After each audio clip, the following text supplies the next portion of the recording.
D59 ಸಿಂಧೂರ ಲಕ್ಷ್ಮಣನ ಸಾಹಸಗಾಥೆ. ದರ್ಶನ್ ಅವರ ಹುಟ್ಟುಹಬ್ಬಕ್ಕೆ ಅವರ ಮುಂದಿನ ಸಿನಿಮಾಗಳ ಅಪ್ಡೇಟ್ಗಳು ತುಂಬಾ ಬಂದಿದ್ದವು. ನನಗೆ ಎಲ್ಲದಕ್ಕಿಂತ ಖುಷಿ ಕೊಟ್ಟಿದ್ದು ಈ ಸಿನಿಮಾದ ಅಪ್ಡೇಟ್. ಮತ್ತೆ ದರ್ಶನ್ ಮತ್ತು ತರುಣ್ ಅವರ ಕಾಂಬೋ ನಮಗೆ ನೋಡೋದಕ್ಕೆ ಸಿಗುತ್ತೆ. ಈಗಾಗಲೇ ರಾಬರ್ಟ್ ಮತ್ತು ಕಾಟೇರ ಸಿನಿಮಾಗಳನ್ನು ನೋಡಿದ್ದೇವೆ. ಈಗ ಸಿಂಧೂರ ಲಕ್ಷ್ಮಣನ ಸಿನಿಮಾ ಅದೇ ತರ ಹಿಟ್ ಆಗುತ್ತಾ ಅಂತ ನೋಡ್ಬೇಕು. ಐತಿಹಾಸಿಕ ಪಾತ್ರದಲ್ಲಿ ದರ್ಶನ್ ರವರನ್ನ ನೋಡೋದೇ ಒಂದು ಖುಷಿ. ಸಂಗೊಳ್ಳಿ ರಾಯಣ್ಣನೇ ಆಗಿರಲಿ, ಕುರುಕ್ಷೇತ್ರದ ದುರ್ಯೋಧನನೇ ಆಗಿರಲಿ, ಯಾವ ಪೌರಾಣಿಕ ಪಾತ್ರ ಆದರೂ ದರ್ಶನ್ ರವರ ನಟನೆಯನ್ನು ಮೀರಿಸೋಕೆ ಯಾರಿಗೂ ಆಗಲ್ಲ. ಈ ಸಿನಿಮಾ ಬರೋದಕ್ಕೆ 3 ಅಥವಾ 4 ವರ್ಷ ಆಗಬಹುದು. ಯಾಕಂದ್ರೆ ದರ್ಶನ್ ರವರು ಈಗ ಡೆವಿಲ್ ಸಿನಿಮಾದ ಶೂಟಿಂಗ್ ನಲ್ಲಿದ್ದಾರೆ.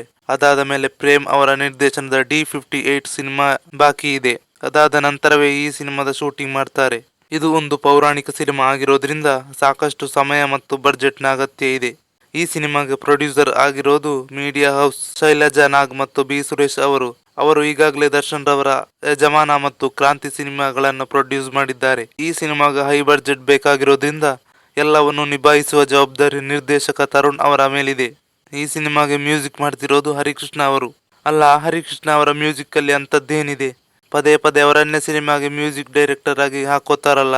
ಅದೇ ಹಳೆ ಮ್ಯೂಸಿಕ್ ಕೇಳಿ ಕೇಳಿ ಸಾಕಾಗಿದೆ. ಯಾರಾದರೂ ಬೇರೆ ಮ್ಯೂಸಿಕ್ ಡೈರೆಕ್ಟರ್ ನ ಹಾಕಬಹುದಿತ್ತು. ಕನ್ನಡದ ಒಬ್ಬ ಸ್ವಾತಂತ್ರ್ಯ ಹೋರಾಟಗಾರನ ಕತೆ ಇದಾಗಿರೋದ್ರಿಂದ ಪ್ರೊಡಕ್ಷನ್ ಚೆನ್ನಾಗಿರಬೇಕು. ಸಿನಿಮಾ ಪ್ಯಾನ್ ಇಂಡಿಯಾ ರಿಲೀಸ್ ಮಾಡ್ತಾರ ಅಂತ ಗೊತ್ತಿಲ್ಲ.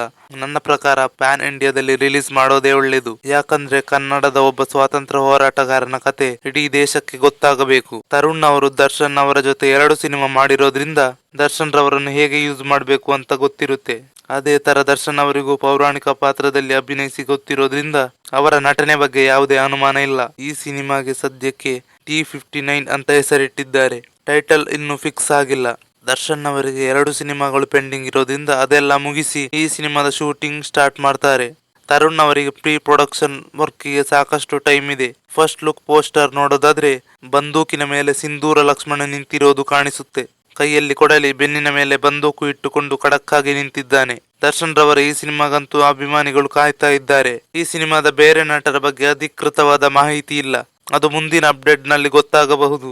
ಈ ಸಿನಿಮಾ ಬರೋದಕ್ಕೆ ಸಾಕಷ್ಟು ಸಮಯ ಇದೆ. 2026 ಅಥವಾ 27ಕ್ಕೆ ಬರಬಹುದು. ಸಿನಿಮಾ ತಂಡಕ್ಕೆ ಒಳ್ಳೇದಾಗ್ಲಿ ಅಂತ ಹೇಳ್ತಾ ರಿವ್ಯೂ ಮುಗಿಸ್ತಾ ಇದ್ದೇನೆ. ನಿಮಗೆ ಈ ವಿಡಿಯೋ ಇಷ್ಟ ಆಗಿದ್ರೆ ಸಬ್ಸ್ಕ್ರೈಬ್ ಮಾಡಿ. Thank you.